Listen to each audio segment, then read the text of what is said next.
देखिए, लड़ाई समाप्त होने का तो अभी मतलब ही नहीं होता। अभी आप पहले रिजल्ट पे कैसे पहुंच सकते हैं? बात होगी, बात वो अपनी सरकार क्या बात रखेगी, हम अपनी क्या बात रखेंगे, उसके बाद रिजल्ट आएगा। तो बात समाप्त होने वाली नहीं है।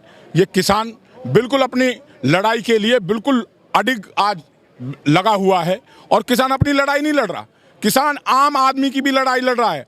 अब देखिए, जब ये मंडी से बाहर के जो लोग होंगे वो होल्डिंग करेंगे फसलों की, होल्डिंग करने के बाद जब उनका मन करेगा, आप आज आलू को देख लीजिए, आपको खुद मालूम है, आप भी खाना बनवाते हैं, आपका भी घर है, आप आलू को देख लीजिए। जब किसान का आलू आता है तो 1.5 रुपये और 2 रुपये किलो आलू बिकता है। आज आलू का रेट 50 रुपये 60 रुपये है। कहाँ जा रहा है ये पैसा? बिचौलिए खा रहे हैं इस पैसे को, सरकार के बिचौलिए खा रहे हैं पैसे को, और सरकार उनको बचाना चाहती है। सरकार कॉन्ट्रैक्ट फार्मिंग के द्वारा किसान को मजदूर बना देना चाहती है, क्योंकि उसको जब सस्ते मजदूर मिलेंगे, जब किसान की खेती छिन जाएगी उससे, तो किसान मजदूरी करने पर बिल्कुल उसकी मजबूरी हो जाएगी कि उसको मजदूर बनना पड़ेगा। सरकार इंडस्ट्री वालों के लिए, बड़े बड़े इंडस्ट्रियलिस्ट के लिए सस्ते मजदूरों की व्यवस्था कर रही है। किसान को मार करके, किसान का उत्पीड़न कर करके, उत्पीड़न कतई बर्दाश्त नहीं किया जाएगा। और सरकार के खिलाफ आज किसान आज रोडों पे पड़ा है, बिल्कुल भी कोई पीछे हटने वाला नहीं है। रही बात की, तो बात होती रहेंगी, बात होनी भी चाहिए, बात जरूरी है, लेकिन अभी परिणाम कोई नहीं है। बात होंगी 3 साढ़े 3 बजे का जो सरकार ने टाइम रखा है। हमारी छोटी सी 2 डिमांड है भाई। अगर हम, एक बात बताओ, एमएसपी आपने घोषित किया है, आप लोग जाएं, आप मीडिया के लोग हैं, जब मंडियों में खरीदारी हो रही है, वहां जहां किसान के ट्रैक्टर ट्रॉली लगे होते हैं, आप जाइए, वहां देखिए कितने में आदमी बेच रहा है। अगर हमारा गेहूं का रेट 1975 रुपये है तो 1600-1500 रुपये में किसान को बेचने की मजबूरी हो रही है। अभी हमारा धान बिका, हमारा धान हजार रुपये में बिक गया, जिसका रेट 1800 रुपये था, कोई 900 में बिक गया। मजबूरी होती है किसान की फसल को बेचना। क्या करे किसान? पहले मंडी ले जाए, फिर अपने घर वापस लाए। आज एक ठेली पे चलने वाला भी, मैं उसकी मुखालफत नहीं कर रहा, लेकिन एक ठेली पे चलने वाला भी अपने, अगर हमारे उस किसान के आलू को बेच रहा है तो वो अपने मर्जी से रेट उसका तय कर रहा है।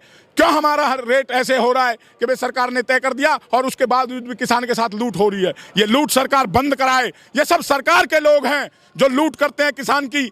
संगठित होकर के जितने व्यापारी हैं वो कह देते हैं कि भाई आज का रेट हमने 900 रुपये रखा है, आपको देना है दीजिए, नहीं तो आप जाइए कहीं भी। कहाँ जाए किसान? इन्होंने कहा कि आप किसी भी राज्य में अपनी फसल बेच सकते हैं, लेकिन जब हम यहाँ से हरियाणा अपनी फसल को लेकर के जाते हैं तो हरियाणा सरकार, आपको मालूम है खट्टर सरकार क्या कहती है कि पहले तो हम हरियाणा के किसान का धान तुलवाएंगे। इतने हरियाणा के किसान का धान तुलता है, जब यूपी के किसान का नंबर आता है तो वहाँ का वो प्रशासन शासन कह देता है हमारी तौल पूरी हो चुकी है, अब हमें नहीं चाहिए। अब वो किसान जो यहाँ से 100 किलोमीटर अपना बाजरा, धान, मक्का लेकर के जाता है, वो क्या करे?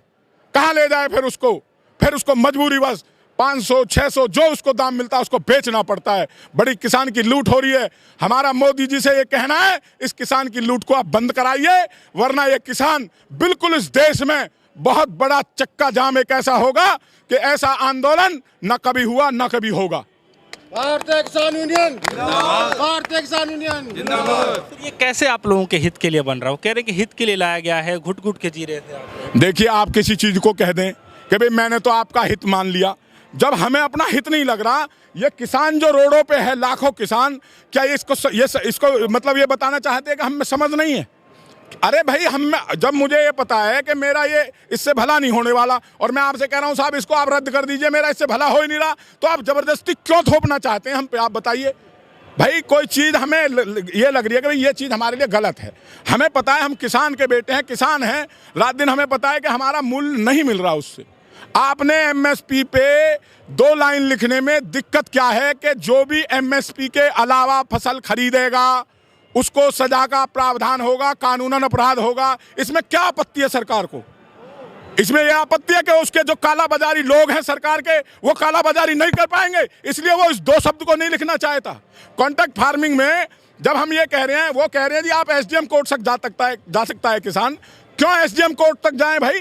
देश का कानून नहीं है क्या? हमें क्यों कोर्ट में जाने की इजाजत नहीं दे रही? ये हमारी 2 महत्वपूर्ण डिमांड है, और इसमें कोई ज्यादा बड़ी बात नहीं है। सरकार ये आराम से कर सकती है, लेकिन उनको बात वही है जो सरकार के बिचौलिए हैं, उनको बचाने के लिए सरकार किसान को मार देना चाहती है, कुचल देना चाहती है, दबा देना चाहती है। लेकिन किसान सीधा है, निर्बल और निसहाय नहीं।